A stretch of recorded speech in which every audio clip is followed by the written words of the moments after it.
are. Ready when you are.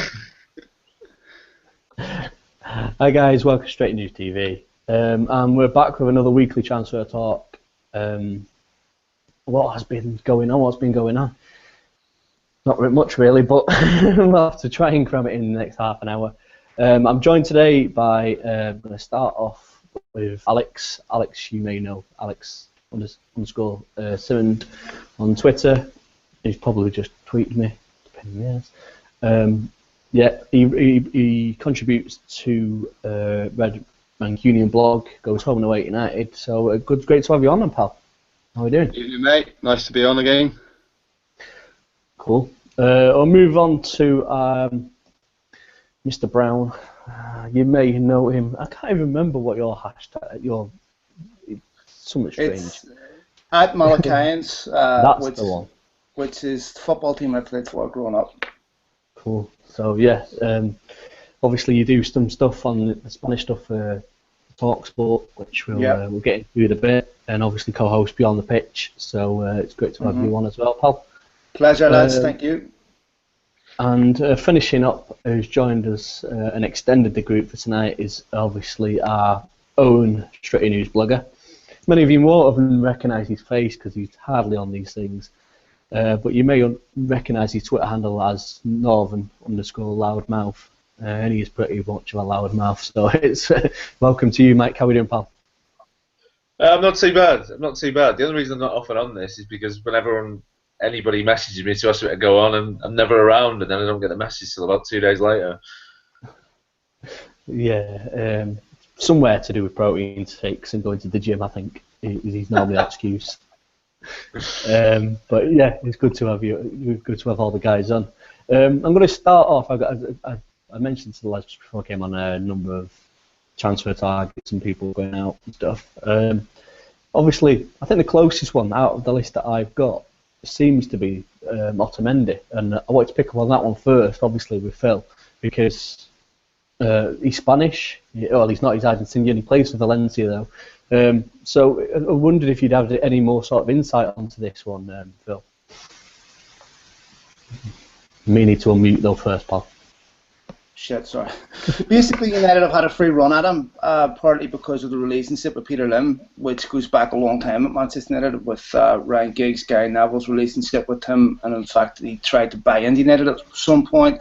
There's been some discussion over his buyout clause, which is about £35 million, which United are trying to get down. But he's right now would be the primary centre half target. They moved on from Mats Hummels, thinking Hummels was too slow, and I would expect that deal to happen. Yeah, it's. I've just going to say, I'm going to mention the fact that Rojo's been favoured in tweets from United fans who've been tweeting pictures of them together playing for Argentina. Amongst other things, he's been favoured in tweets, so that's obviously rattled up the excitement. But it's a bit strange with that one. Obviously, you said that, but James Robinson, the MEN, come out. I think it was just earlier on today, saying that he's not high on United's target list, which I don't understand, to be honest. If I'm perfectly honest with you, pal. Well, Manchester United have done a very good job this summer of making sure they don't leak information. A lot of stuff that you're seeing out there is guessed because they've made sure that you've noticed there's not been any consistent stories. We start working with them around about a couple of weeks ago, preparing for the US tour, and that's when we start to get little bits and pieces. He's definitely on United's list as a target. There's no question. Now, whether they end up going with him, I don't see whether advanced in discussions with anyone else. He fits what they're looking for. He's experienced. He's quick. He is the right age. The only downside is he's going to Copa America with Argentina, but nobody has any firm information on anything just yet. But there's definitely firm interest in Otamendi, and that's been there for a while. Yeah, it's obviously. I'm going to go next to you, Mike, on this because I know that you've been quite a person that likes to talk about our defence, and we've had several discussions over it. So, what do you make of Otamendi? Well, the first time I'd seen him really was this season at Valencia, and he looks a good centre half. I would certainly prefer to have him over Mats Hummels. I'm not so sure about Hummels. I haven't been since really I saw him at the World Cup. He looked the worst of the two German centre halves when they came up in that World Cup final and looked the worst of the two out of him and Boateng through the tournament. So I would prefer him. In centre half is a priority. There's not that many top class centre halves out there, to be honest. Overall, I think there's a real lack of them at the moment. I think Gary Neville and Jamie Carragher talked about that on Sky Sports a few times this season. So he's probably one of the few that's out there. And I think, as Phil said, he's a good age as well. And so you get a few years out of him if you brought him in. Yeah, I think, I'm trying to remember who it was. I think it was Ramon we had on last week that quite agreed with the idea that he was going to be quicker than Hummels. In actual fact, he got quite a bit of abuse on Twitter. Well, in actual fact, it turned out to be about half-half. People agreed with him. People said, oh, Stan was slow. But yeah, Stan would have been slow compared to having to run against some of the wingers and the speeds of the wingers these days. Picking up on this point, right back, Alves signed a 2-year contract today with Thingy. It looks like he's used United as a bit of a way to get his contract increase. I'm not entirely sure on the details of that, but we know that he signed a 2-year contract. Does this now leave us having to look at alternatives? Alex, we mentioned Klein last week. Would he go back onto United's radar now for you? I think he has to, mate. As you say with Alves, it looks again like someone's used us to get a bumper contract. I'm quite disappointed because I think Alves could have done us 2 sort of good seasons, to be honest, and then we could have maybe set our sights on a youth player, brought someone else through. It would have given us that sort of experience of 2 more years. We've got Valencia, obviously. I think Valencia's done a great job this season, but you can see he's not a right back. I think you go back to the Arsenal FA Cup game in the quarter-final. He was caught so out of position for, I think, the first goal. Obviously made a mistake for the Danny Welbeck goal. And those sort of games are high-profile games. You realise, he's not a world-class right back. He's a good right back. He's a good, decent player, but he's a squad player. So right back's a must. Raphael, his United career's finished, I'm afraid. He's had numerous injuries now. Last season was a very disappointing season for him. So there's not that many world-class right-backs. There's a young guy at Wolfsburg. I can't remember his name, if I'm honest, off the top of my head. He looks quite good, but I think Klein's, a standout one. It just depends how much money we're going to have to pay for him. Yeah, obviously you then add 25% sort of pretty much on top of the transfer fees because of homegrown value that you get, and the fact obviously he's still so young in Klein's respects is that we can use that as an advantage. Sign him up for many years. I mentioned this about, I can't remember who I mentioned it about last week, but yeah, it was, you can have him for a certain amount of time. Not only, it was Depay I mentioned last week, pretty young, gets his, you get your money's worth the longer he stays at the club. So yeah. Mike, would you think of any other right back? I know that we're sort of narrowing on it, pal. There's none that spring to mind. I'm pretty pleased that we haven't got Alves, to be honest. I can understand where Alex is coming from, thinking we might get 1 or 2 good seasons out of him. I'm not so sure we would.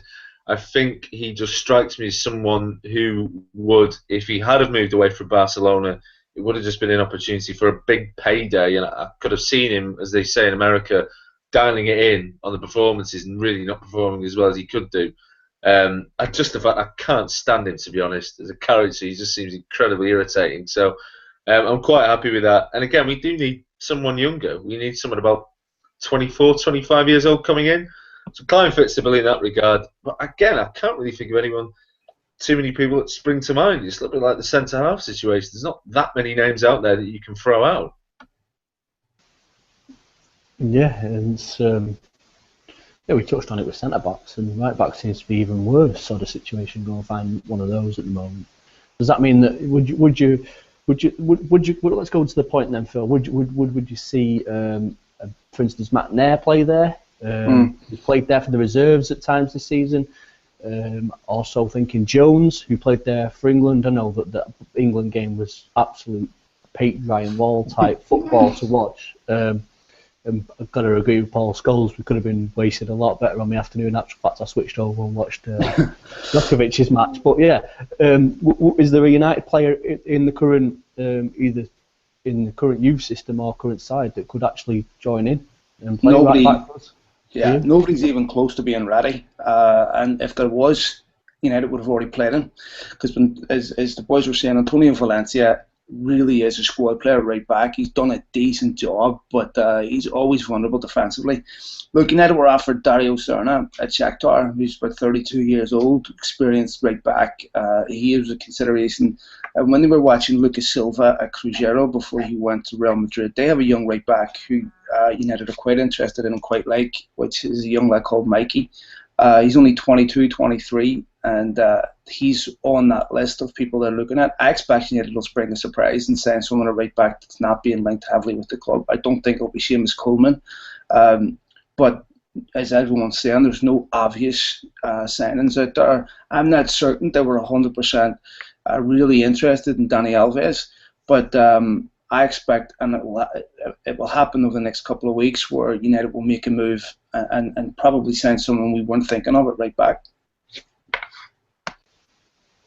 Yeah, it's a sort of. I think there was a couple of people getting a bit leery, is a word I'm going to use, on Twitter today about the lack of signings. Well, I know that we went out of our way to go and get the pay at really early doors.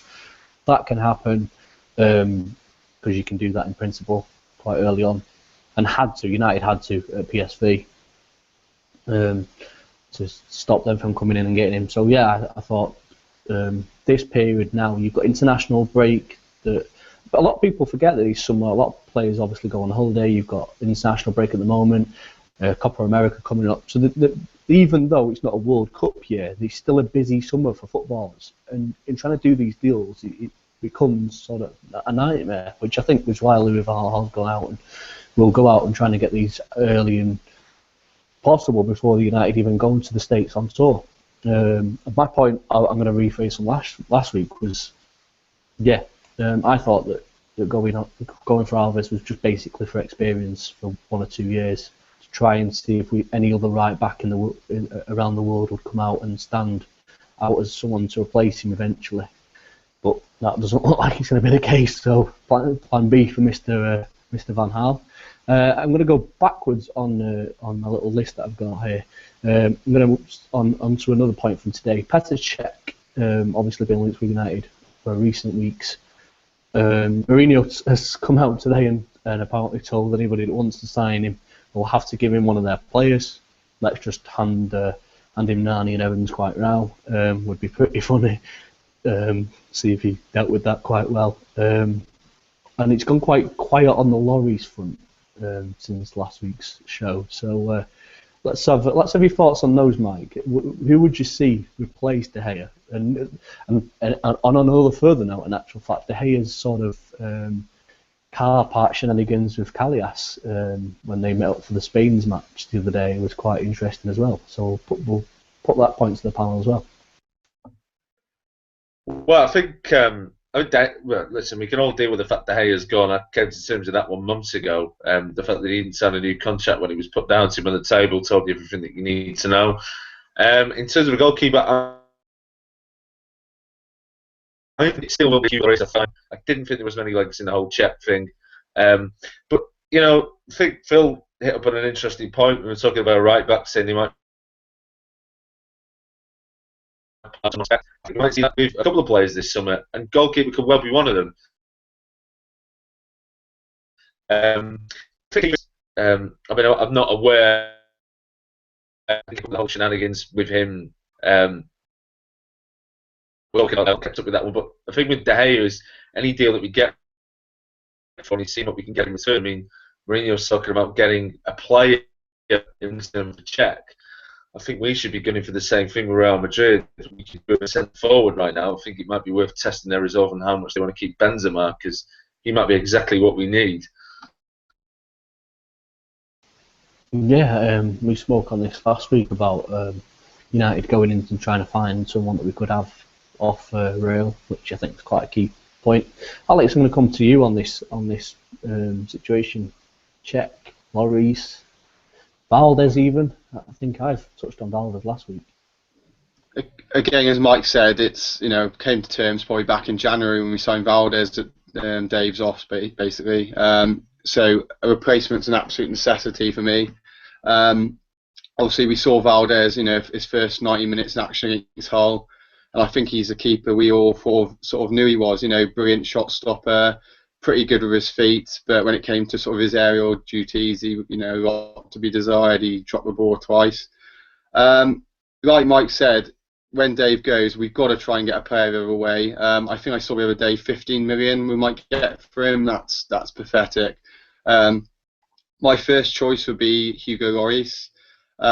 Again, Tottenham, they would demand more than 15 million. I think we'd have to be paying 25 odd million. You know what Daniel Levy is like. I think he'd be the ideal replacement. You know, he's proven he can do it in the Premier League. He's got that sort of commanding authority in the box, good shot stopper, quite good with his feet. But again, you know, we've dealt with Spurs before. We're normally pretty successful getting the players from them, but we normally have to pay top dollar for them. Petr Cech, you know, he could resemble a bargain. I don't know about this player thing. Can we give him Johnny Evans maybe? Could be a good deal for United, that would. But yeah, Petr Cech, if we could get him sort of 10 million, you know, he's 33, still got 3 or 4 top years left in him.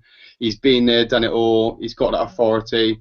I think I saw a picture on Twitter a few weeks ago with him, Ed Woodward, Mourinho, and apparently his agent.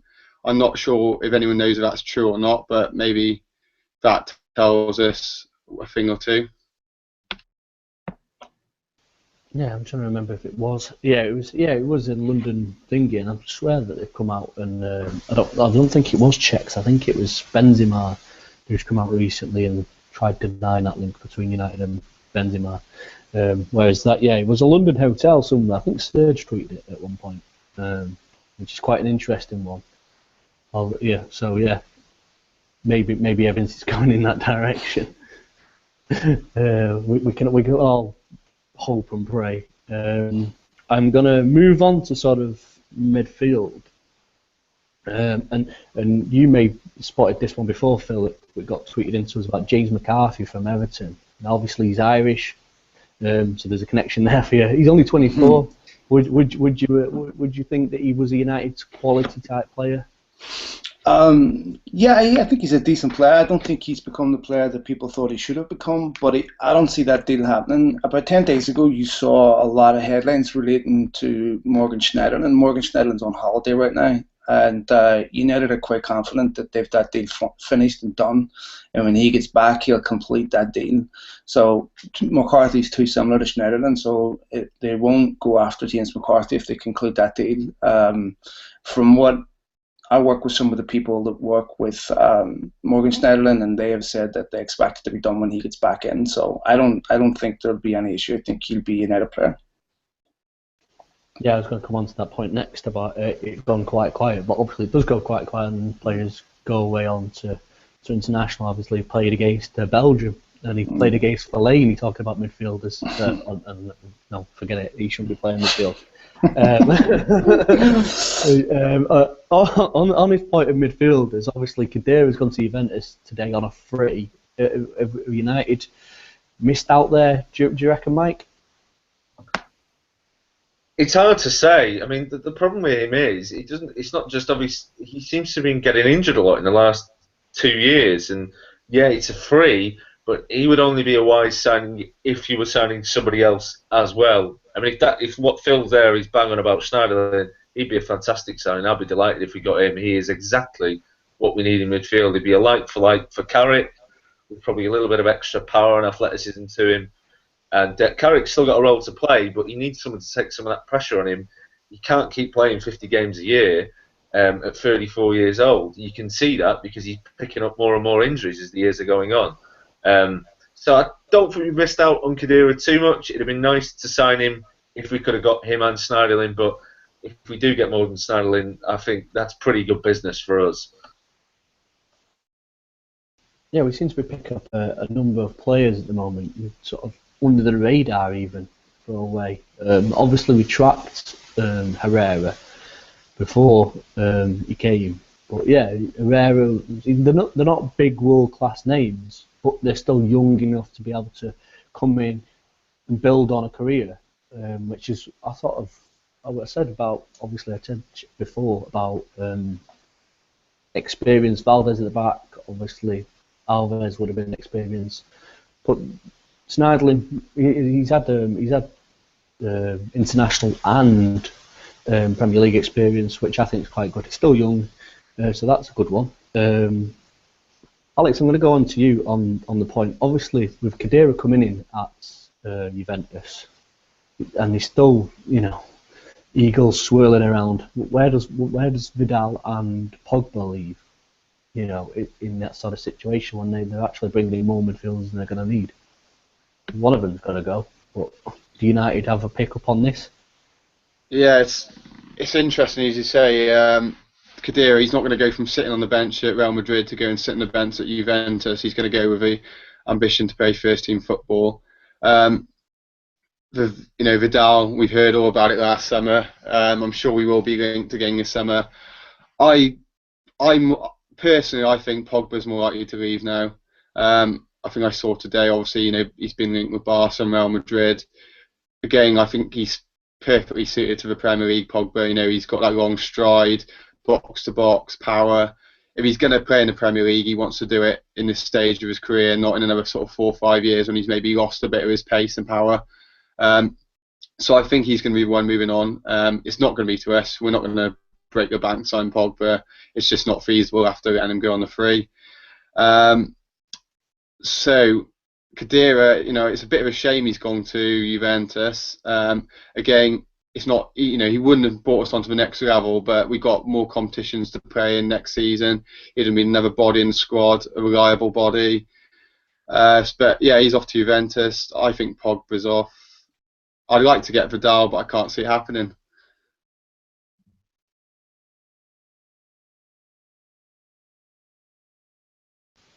Nearly lost my mute button then. Don't know where it gone. I've said it for about 2 seasons now. I'd love to see Vidal in there. He's not just a box to box. He just likes to throw himself in at things, and I think he sort of needs to be a bit hustle and bustle in United midfield as Keane used to be in Robbo. And on that point, though, his Champions League performance, how the hell he survived 45 minutes, I don't know, let alone any of the rest of it. Jesus Christ, I'm not got a clue what was going through that lad's head. Talking of the Vidal and Pogba, I'm going to go back to you on this, Phil. So, would they fit into Spain? Would they be? Would you reckon they would be able to fit into a Barca, Real Madrid team after playing Italian football, which obviously is slow, and at times Italian football used to be quite lethargic, quite defensive. So yeah, when you get to the Barca sort of type where the tempo's quicker and you've got to touch and move, do you reckon that they would fit in there if they didn't get into if United weren't going to target them? That's a really good question. I don't see how he fits in at Barcelona, especially when you look at the way the midfield is shaped. I don't see how. I think this guy would work anywhere in the world. He's absolutely sensational. He's going to be probably the best midfielder in the game. For me, he's got a bit of Roy Keane and Yaya Toure in him. He's probably going to be the best midfielder in Europe for the next 10 years. But I still feel that United are better off with a Schneiderlin type signing than going out and. Clearly, we made a mistake with this lad, but he's not the only top midfielder in the world that you can build a midfield around. And I was reading some of Terry Gibson's comments this morning saying that Marquisio would be a better signing right now, and I actually agree with that. Paul Pogba was a sensational midfielder, and he's going to work wherever he goes. But I think United are better off doing what they're doing right now and saying, look, taking 100 million quid and spending on this lad isn't the smartest thing in the world to do, and you're going to have to deal with his agent, who's going to look to move him on another year or two. It's going to be a constant problem, and you can't build a midfielder around a young player that's going to want to leave in 2-3 years. Could I just comment on that actually as well? I would agree with that. I think the key thing with Pogba is that we made the mistake. He's gone. We need to move on from that now. I still don't think we've moved on. It's kind of understandable because the midfield has been so bad. But we have to move on now. We're starting to get a good midfield together again. I think Ander Herrera is fantastic in the second half of the season. He is a definite mainstay in there. And yeah, absolutely Morgan Schneiderlin as well. And, we've got a scouting system for a reason. Surely they can find somebody else as well. That probably is going to be another curveball. Morgan Schneiderlin, that's kind of come out of the blue a little bit. Everyone's expected him all season to end up at Arsenal. It wouldn't surprise if he ended up at us, but he might surprise a few people. I could see somebody else coming in midfield that we're just not going to know about as well. Again, expanding upon what Phil said before, we just won't see it coming. Yeah, and I think that's good for United transfer policy, and I think obviously catching people off the guards really worked well recently. At Bummer of the Goats on Twitter has tweeted him saying goodbye. Someone brush over the Twitter handle and give us your opinion on Kabay for midfield, guys. Would you like to see him? Is that directed at me? It could be any of you, but if you want to jump I in mean, first, he's a good player. He's proven in the Premier League, but I don't think he's a United level player. I think he was good at Newcastle. He can't get in the PSG team on a regular basis, and the standard of quality that United are missing in that part of the field. I don't think he suits Manchester United.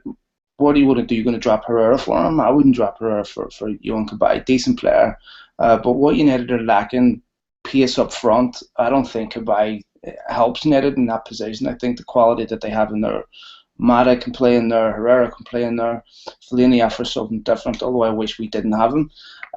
But Yohan Kabay doesn't bring anything United don't already have.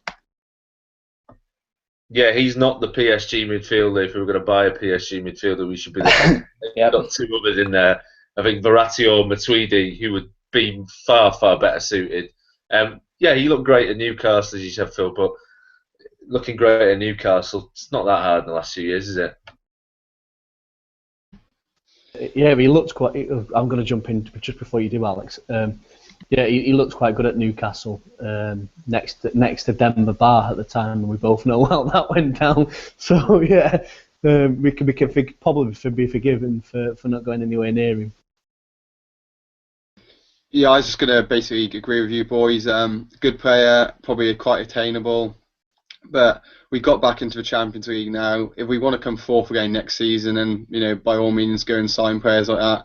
But if we want to move on to the next level and sort of close that gap on Chelsea, then Yohan Kabay probably isn't the answer. Yeah. I'm going to go to an out one. I'm going to stick with you, Alex, on this one. Nani to Inter Milan has come out this week, or over the weekend, or Roma for £10 million. Would we take £10 million for him, considering that he didn't have too bad a season at Sporting Lisbon? 100% take £10 million. I'll take anything as long as I don't have to watch him again at Old Trafford, to be honest. Yeah, he had a good season, to be fair, back in Portugal, but that's Portugal, not the same pressures.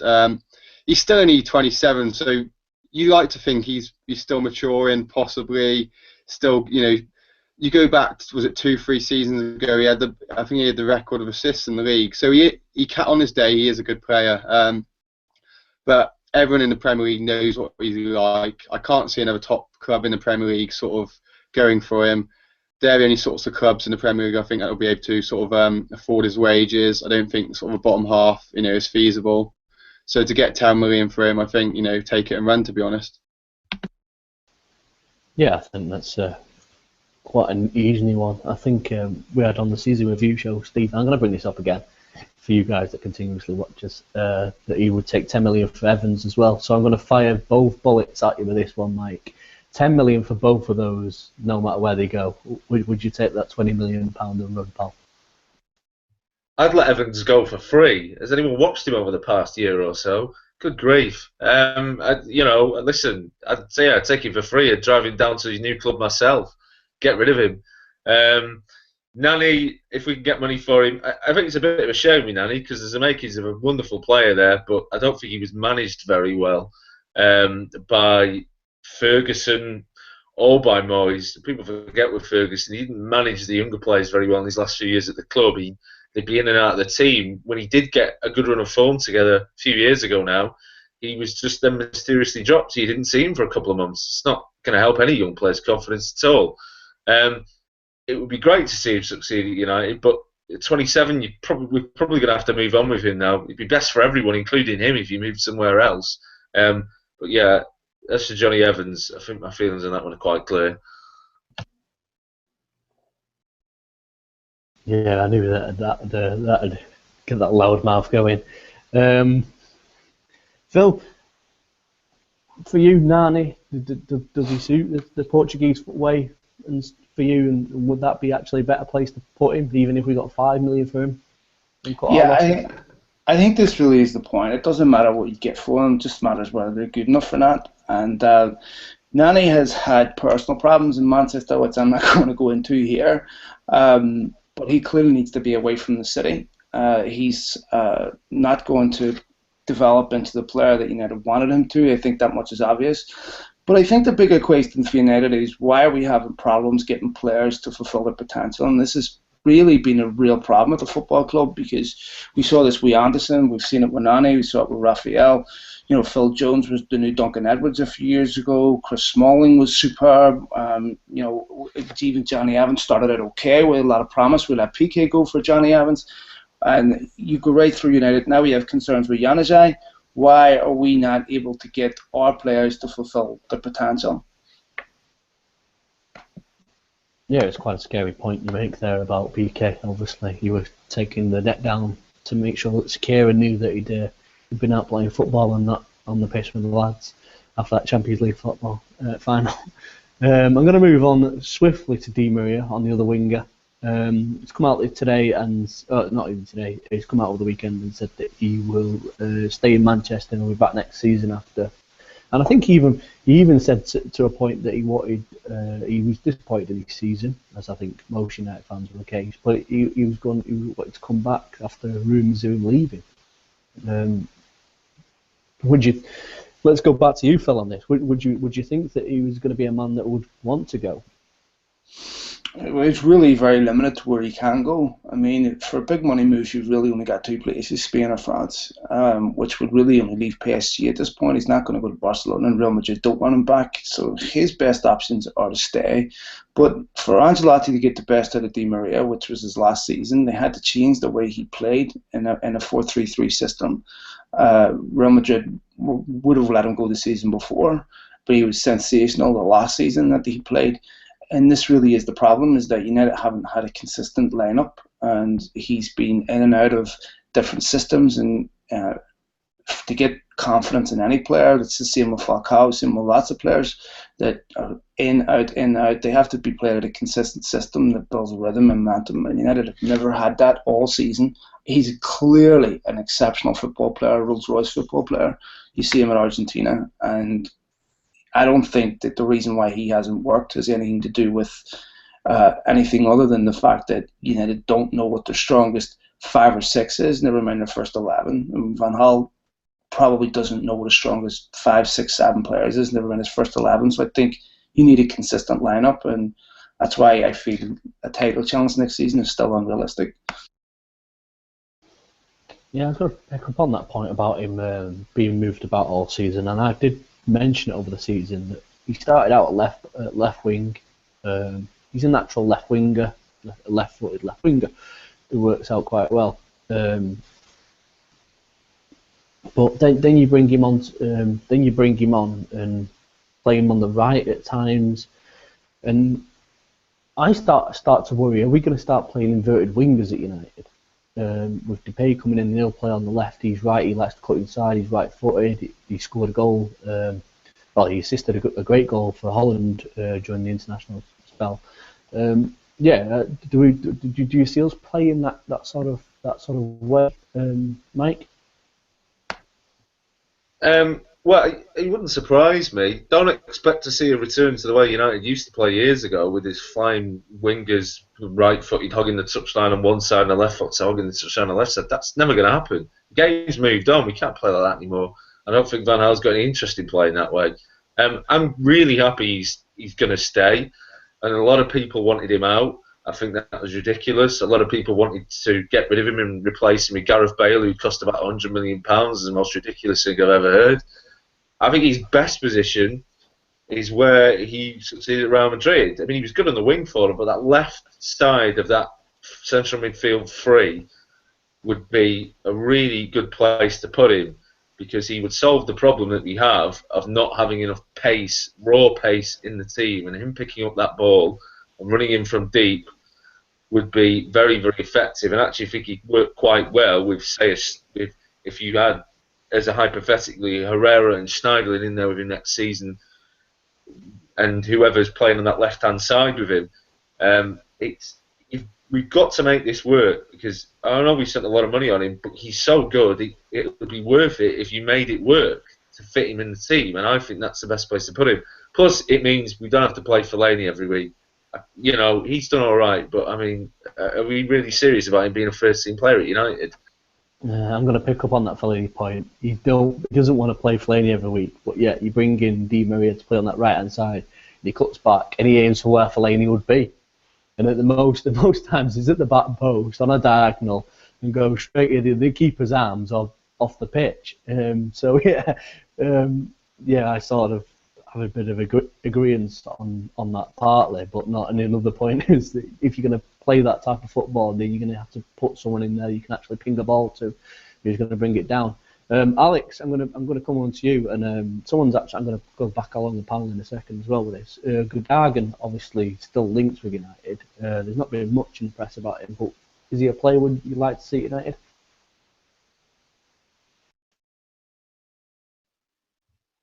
To be honest, I thought 2-3 weeks ago when Sky Sports were reporting, we had it done subject to a medical, I think they said. I got quite excited about it. Obviously, he had his injury, his back problem, so he sort of went out of the picture a bit. But sort of this last season, I've only watched him, 2 or 3 times, but it does seem when he plays well, sort of Dortmund do up their game. I prefer Morgan Schneiderlin personally because he knows the league, a lot better. He's got, he hasn't got the injury history. Could we get him and Schneiderlin possibly? I think he's quite an attainable player. Dortmund aren't in the Champions League next season. He'd be looking to move on. He for me, I don't know if I'm being a bit harsh, but he doesn't ring out as a world-class player to move us on to the next level. Very quickly on the other point as well, I just wanted to say the thing I'm most worried about is Van Gaal and sort of the freedom he gives the players. It's all very well having wingers if they cut inside or stay in the sideline, but if they don't give them any freedom, then they can't operate. And Di Maria is one of those sort of players that needs the freedom to operate. Yeah, it's a valid point. I think we've all sort of looked at United's attacking options this season and thought, where's the creativity coming from? And at times, Ashley Young didn't do too badly on the left-hand side. He did create some chances and get some balls in the box. It wasn't Fulham from Moyes era type crossing, but yeah, he did well at the end of the season and came out on top pretty much.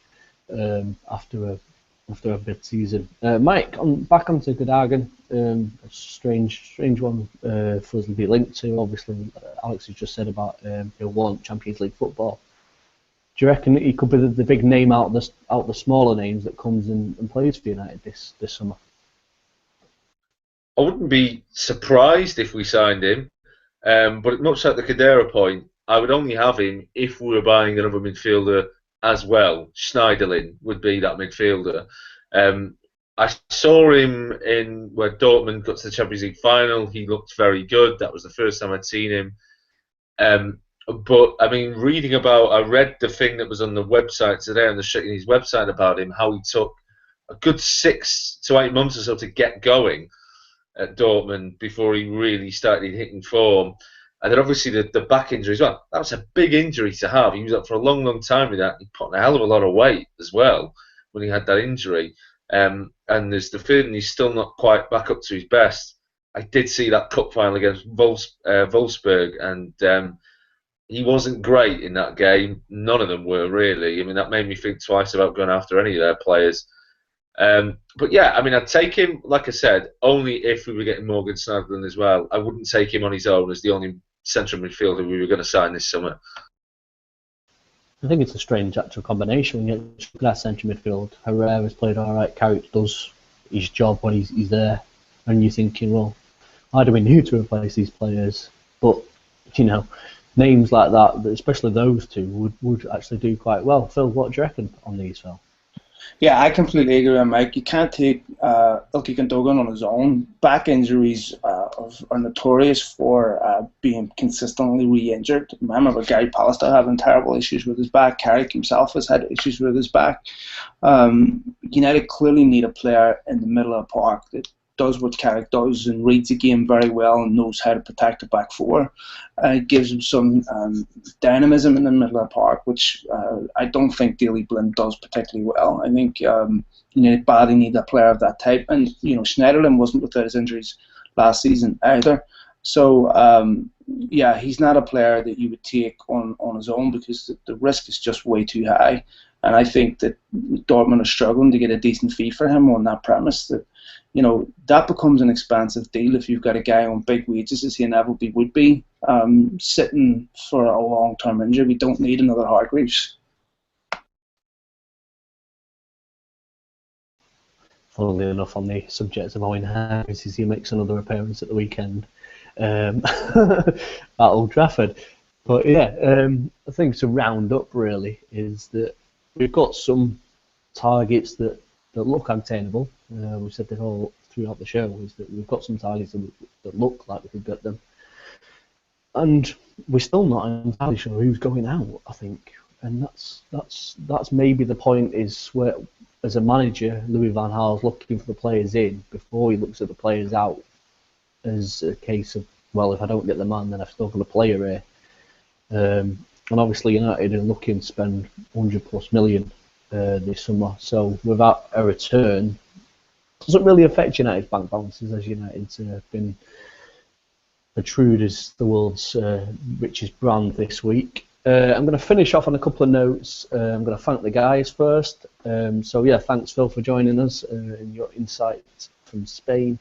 Mike, you can follow him at Mike Loudmouth on Twitter, and you can find all his articles on StrettyNews.com. He writes some absolutely amazing stuff. I hope he's done his one from tonight that he was planning on to do. And Mr. Simo, thanks for joining as well, pal. I'm going to finish up just to let you know, Thursday we've got an exclusive mini doc that Mr. Schrager has been and interviewed Mr. Paul Scholes, Goals Galore Paul Scholes Satnav. Bring the hashtags if you want. So yeah, make sure you subscribed in the top left corner there to StrettyNewsTV to get those quickly, and obviously follow us at StrettyNewsTV. It's on the banner at the bottom there. You'll get those to thingy. We're going to put up a 30-second clip just to tease you tomorrow, so watch out for that also.